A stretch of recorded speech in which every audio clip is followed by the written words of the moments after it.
Bienvenidos una vez más a En Contexto. Mi nombre es Vania Tais y el día de hoy vamos a esclarecer una duda bastante común. ¿Qué es el Parlamento Andino? ¿A qué se dedica? Y para eso justamente estamos con Juan Carlos Ramírez, que va a absolver estas dudas y que representa a Avanza País en esta comunidad andina. Bienvenidos a En Contexto. En Contexto llega gracias a Fundación Naumann, Universidad César Vallejo y Los Portales. Estamos de vuelta aquí en Contexto para justamente despejar la gran duda de muchos peruanos. ¿Qué es el Parlamento Andino? ¿Qué comprende? ¿Qué temas toca? ¿Y quiénes lo conforman? Para eso tenemos el día de hoy, como habíamos anticipado, a Juan Carlos Ramírez, parlamentario andino electo por Avanza País. Bienvenido, Juan Carlos, a En Contexto. Muchas gracias, Vania. Muchas gracias a En Contexto y bueno, a la orden para responder todas las preguntas, inquietudes, dudas, murmuraciones que hayan sobre el Parlamento Andino. En primer lugar, Juan Carlos, muchas gracias. Queríamos saber, así como en líneas generales, quizá que le puedas explicar a nuestros televidentes qué es el Parlamento Andino, a qué se dedica y qué países comprende. Bueno, el Parlamento Andino es una institución, un parlamento supranacional. Comprende 5 países que son Chile, Perú, Bolivia, Colombia y Ecuador. El Parlamento Andino es una de 25 instituciones en general, ¿no? Porque son 15 formales, pero yo he encontrado 10 más relacionadas que conforman el Sistema Andino de Integración. Este Sistema Andino de Integración nace básicamente con el Acuerdo de Cartagena y para no alargarnos en otras organizaciones de este sistema, el Parlamento Andino cumple la función que el Congreso peruano cumple en el Perú, solo que el Parlamento Andino la cumple en los 5 países constitutivos, en este caso, como dije, Chile, Bolivia, Colombia, Ecuador y Perú. No, la función son las mismas funciones de un Congreso: control político, armonización legislativa y representación.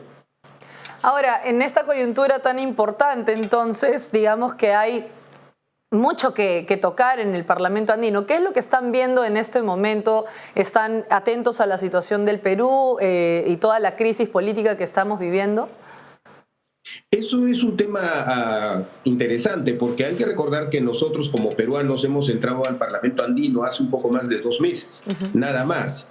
Pero lo que he podido comprobar es que, digamos, los ardores políticos de nuestros países, que la verdad, los 5 están en situaciones notablemente difíciles políticamente, ¿no? Pero me he dado cuenta que en el Parlamento Andino no prima este hervor temporal en cada país, sino que lo que prima es una voluntad real de integración. Entonces, lo que estamos viendo en el Parlamento Andino son cosas como, por ejemplo, seguridad hídrica, seguridad energética, apoyo e impulso a la economía naranja o a toda la economía en general en función de la pandemia y de la crisis económica, pero el Parlamento Andino no se ocupa realmente de las crisis políticas de representación o crisis políticas en general en nuestros países, sino que ve los temas transversales que le son comunes a los 5 países en el sentido del progreso y el desarrollo.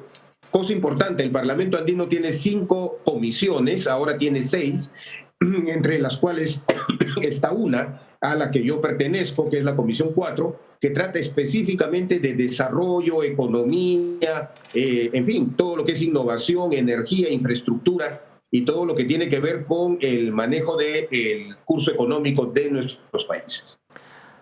¿Cuáles son las medidas más inmediatas que se pueden tomar para que haya, digamos, un beneficio mutuo transversal a todos estos países? Por ejemplo, ¿cómo ven quizás internacionalmente la renegociación del gas de camisea, ¿no? ¿Cómo ven esto? Porque obviamente en uno de los países donde ya se nacionalizó el recurso, como en Bolivia, vemos que no funcionó, mientras que en otro país que también está en el marco del Parlamento Andino, que es Colombia, tuvo una eficientísima utilización, digamos, del recurso y a través de la inversión privada lograron mejores ductos, etcétera. Entonces, ¿han visto ese tema? ¿Existe cierto, digamos, consejo internacional para ayudar al Perú quizás a que pueda sacar a flote algo así? Justamente, Vania, la armonización legislativa es exactamente esto que estamos conversando. Es decir, qué decisiones legislativas y políticas han funcionado en un país o no han funcionado en otro. Ahora, el tema de nacionalizar, la verdad, veo que hay mucha retórica en el asunto. No es tan así que se han nacionalizado las cosas, porque cuando uno entra a nacionalizar, hay una especie de retórica y narrativa antigua en Latinoamérica. Piensan que cuando uno nacionaliza empresas norteamericanas. Bueno, la verdad es que ya casi no quedan empresas norteamericanas en la región. Entonces, cuando nacionalizas, estás realmente afectando a empresas brasileras, argentinas, chilenas, peruanas de la región. Eventualmente empresas chinas, ¿no? En la minería peruana, no el gas, pero la minería se explica por mucha empresa china y mexicana. Entonces, esto de nacionalizar, que es una retórica de los 50, 60, y que parece que la izquierda peruana se ha quedado con esa trasnochada narrativa, ¿no? A la hora que van a nacionalizar se encuentran que los propietarios ya son fondos internacionales o no tiene un origen discernible el capital, ¿no? Entonces, claro, el impacto de decir estas cosas es que se afecta mucho la imagen del país. No necesariamente porque en la realidad lo esté haciendo, sino porque en la retórica del país esto afecta a los inversionistas y eso está mal. Por eso es que Bolivia ahora prácticamente no tiene exploración gasífera y Colombia sí la tiene, porque cuando uno habla y dice cosas que no debería porque no son las adecuadas o no son las actuales, eso afecta mucho al capital, porque como dice el dicho, el dinero es la más asustadiza de las liebres. Entonces basta que uno diga algo que lo asusta y se va.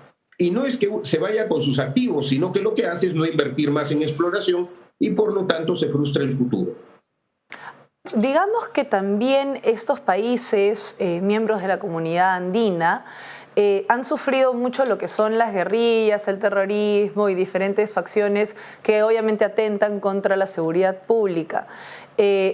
¿Han prestado atención, digamos, a esta suerte de coalición internacional reflejada en el Foro de Sao Paulo, que está tomando varios países de la región lentamente y que tiene, por supuesto, gran injerencia en el nuestro?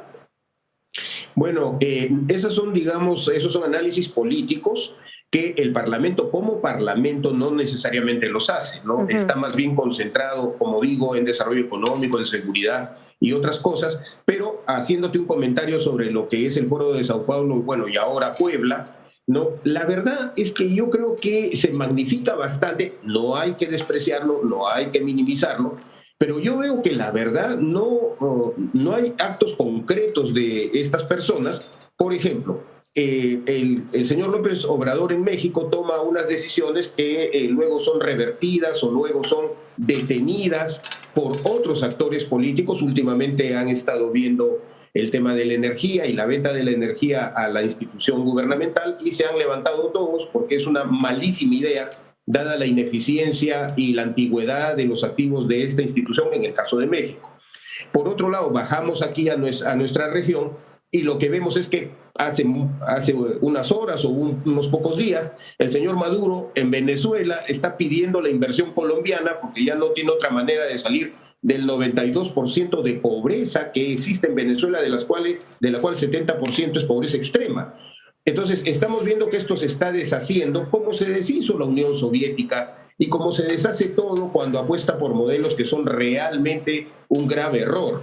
Entonces, que el Foro de Sao Paulo existe, sí, que Puebla existe, sí, que de ahí en adelante tengan éxitos concretos, la verdad no se los veo, al contrario, veo un retroceso por todo lado porque la economía es mandatoria, ¿no? Y es la que determina el bienestar de los pueblos, no es lo que yo diga ni los libros que yo lea, sino las acciones concretas en el campo económico. Y yo creo que en eso Puebla y Sao Paulo no funcionan, y tan es cierto que no funcionan que hasta sus más conspicuos representantes, como el caso del señor Maduro, ya están pidiendo ayuda a los países vecinos, que son exactamente lo contrario que el Foro de Sao Paulo y de Puebla. Bueno, con esto vamos a una breve pausa y regresamos inmediatamente aquí en Contexto.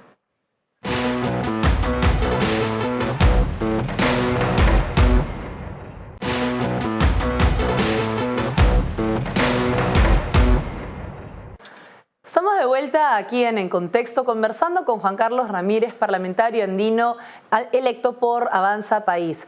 Existen 5 representantes en el Perú del Parlamento andino, ¿verdad, Juan Carlos? ¿Cuál es el trabajo integrado que están realizando en este momento? Bueno, divididos en nuestras comisiones, los 5 representantes del Perú, la verdad, están bien distribuidos en el espectro político peruano, ¿no? Tenemos un representante de Renovación Nacional, otro representante de Perú Libre, una representante de Acción Popular, un representante de Fuerza Popular, y bueno, yo que soy de Avanza País. Entonces, como verás, es variopinto el espectro en el caso de la representación peruana. Pero lo que tengo que decir es que la verdad nos llevamos bastante bien y ya hemos hecho lo que teníamos que hacer: distribuir las comisiones, nombrar la vicepresidencia, participar en todas las plenarias y eventos que realiza el Parlamento andino. Y yo creo que tenemos 2 meses, como dije hace un momento, un poco más de 2 meses y medio, casi 2 meses y medio, y estamos realmente tomando conocimiento de lo que es el Parlamento andino, pero activos desde la primera hora para tener pues un lugar expectante en este foro internacional que es importante. ¿Nos podrías detallar quizá cuáles son las comisiones que tiene en este momento a su cargo? Bueno, las comisiones son 6 porque se ha creado una de pueblos originarios. La primera es Relaciones Exteriores, todo lo que tiene que ver con la parte de representación diplomática del Parlamento andino. La segunda es una comisión muy importante de Educación. De hecho, estamos impulsando la homologación de todos los títulos de las instituciones educativas del Parlamento andino, de los países que lo constituyen, ¿no? La comisión número 3 es seguridad en general, es decir, la seguridad física, la seguridad tecnológica de los países miembros. La 4 es a la que yo pertenezco, es economía, desarrollo, complementariedad, competitividad, ¿no? Energía, infraestructura. La número 5 es la Comisión de la Mujer, la Comisión de los Pueblos Vulnerables de los Derechos Humanos, y esas son básicamente las 5 comisiones principales. Eventualmente el Parlamento andino nombra comisiones ad hoc y comisiones extraordinarias cuando hace falta. Ok. Y por ejemplo, ¿no? En la Comisión de Minería, de Energía y Desarrollo Económico, ¿qué es lo que se ha contemplado como más urgente de manera transversal para los países que conforman el Parlamento andino? Bueno, cuando hemos entrado ya habían varias iniciativas impulsadas anteriormente, y nosotros lo que estamos haciendo es apoyándolas e impulsándolas. Una de ellas es cómo se puede mejorar el ambiente para las MIPES, para las MIPIMES en todos los países andinos, además mejorando el comercio intrapaíses e interpaíses.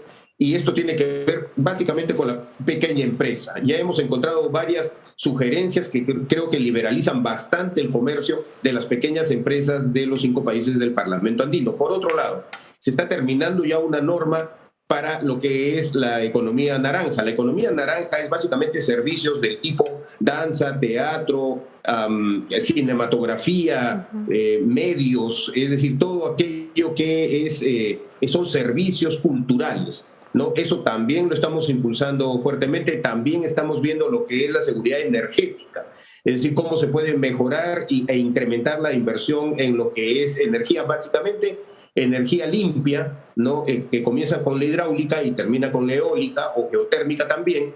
Entonces son varias cosas que hemos encontrado ya en marcha y las estamos ayudando a que se acelere. ¿Hay algún país del que se pueda emular, digamos, o copiar de alguna manera, para copiar lo bueno, que haya implementado una política de formalización masiva? Porque si van a centrarse en MIPIMES en general, tenemos que atacar también lo que sería la informalidad, que es muy grande en el Perú, ¿no? Y en realidad los micro y pequeños empresarios tienen grandes problemas para emprender porque es excesivamente caro, ¿no? Porque es muy caro mantener a un trabajador en planilla, porque es caro conformar siquiera una empresa, es engorroso por la cantidad de burocracia. Entonces, ¿hay algún país que nos dé un ejemplo de cómo se debe implementar una política de formalización para los pequeños empresarios? No hay, pero hubo, Vania. Y esa fue la Bolivia de Víctor Paz Estenssoro en su último mandato. El señor Víctor Paz Estenssoro logró reducir la informalidad de una manera espectacular. La pasó de 85% a prácticamente 20%. ¿Y qué fue lo que hizo? Permitir una libertad en el manejo, por ejemplo, de lo que en Bolivia era el IGB, ¿no? no solamente lo redujo, sino que lo permitía descontar cualquier gasto de los ciudadanos, descontarlo inmediatamente de cualquier impuesto. Con esto logró que la demanda, es decir, los que van a comprar, le pidan la factura al que está vendiendo, porque esa factura es dinero líquido. Entonces, si tú tienes a toda la demanda pidiendo facturas, vas a tener a toda la oferta facturando, porque le conviene facturar y al otro le conviene tener la factura, porque eso lo descuenta de sus impuestos y para él es dinero para el gasto que evita pagar, y con eso el gobierno además recibe más impuestos, porque ese dinero que entra a consumir vuelve a la caja fiscal y vuelve a salir. Entonces, eso fue una medida de Víctor Paz Estenssoro allá por el año 88, y que la verdad logró reducir la informalidad de una manera espectacular y muy simple además. ¿Y se piensa implementar acá? ¿Se ha conversado de alguna manera para que pueda llegar quizás no solamente al Perú, sino a los países que atañan la región que hemos conversado? Naturalmente, nosotros estamos justamente haciendo ese marco normativo. Nuevamente, recuerda que tenemos 2 meses y pico nada más y hemos visto un montón de cosas realmente interesantes todas. Naturalmente, la más urgente es el tema de las pymes y de la informalidad. Entonces, lo que estamos desarrollando es lo que sería el marco simple, que es el que te he mencionado y que ya tiene antecedente en la Bolivia del presidente Paz Estenssoro de la época. Entonces, eso es lo que vamos a presentar como una manera práctica de demostrar que la informalidad se puede reducir porque lo desea el mercado, no porque se lo impones. ¿Cómo van las inversiones en la región? Tenemos obviamente mucha inversión colombiana, chilena y obviamente de los países que atañe el Parlamento andino en el Perú. Entonces, ¿cómo están viendo ahora el Perú después de que haya cambiado quizás su calificación en Moody's, después del alza del dólar en el país? O sea, ¿hay alguna conversación con el sector empresarial que invierte en el país? En la Comisión 4 justamente estábamos viendo el tema de la inversión extranjera. Hemos determinado que, como dije hace un rato, la inversión ya casi no es extranjera, los fondos se mueven por todo el mundo, no, la gente ahorra por todas partes, entonces el dinero ya no tiene bandera prácticamente en estos tiempos. Lo que estamos viendo es que el cambio de gobierno en el Perú no es que haya afectado tanto a la marcha de la inversión extranjera como el efecto de la pandemia y de la crisis económica misma. Cierto que hay incertidumbre, por eso es que el dólar sube, por eso los precios suben, pero la inversión de largo plazo que ya estaba comprometida no se ha retirado, no, al contrario, más bien sigue y se ha afianzado. Eso es bueno para el Perú y nosotros lo que estamos viendo en el Parlamento andino y básicamente en la Comisión 4 es cómo incrementar eso, pero además tener sistemas de defensa adicionales al CIADI para los actores, sean estos estados o empresas, en la marcha de las inversiones en nuestros países, sí. Y por último, digamos, la pandemia, ¿no? Que obviamente no solo atañe a estos países, sino también a todo el mundo. Han conversado de medidas que se tienen que tomar a nivel internacional para que quizás haya más flujo de comercio, de turismo, para que se reactiven ciertos sectores en esta comunidad tan cercana. Efectivamente, Vania, nosotros en el último viaje que hicimos a Quito para las plenarias y para esto viajamos con la doctora Mari Carmen Calle, que es la presidenta del convenio Hipólito Unanue, que es justamente el convenio de salud entre los países andinos. Y estuvimos conversando de acelerar aún más el tema de la vacunación, eso en la parte naturalmente de salud, de la parte médica, ¿no? Y que efectivamente se ha acelerado felizmente en nuestros países comparado con el inicio, pero por otro lado el impacto económico tiene que ver con que abras la economía, con que la abras por completo, y si ya tienes niveles de vacunación aceptables ya puedes ir abriendo prácticamente toda la economía porque la vacunación te tiene que defender y hemos visto las estadísticas que prácticamente el 98% de los que están siendo internados en los últimos tiempos ya es gente que no es vacunada. Es decir, la vacunación tiene un efecto muy positivo y eso debe llevar a abrir nuevamente la economía por completo. Bueno, muchísimas gracias, Juan Carlos, por haber estado con nosotros y esclarecer estas dudas sobre lo que va pasando en el Parlamento andino. Sigan aquí en Contexto porque volvemos rápidamente con las conclusiones.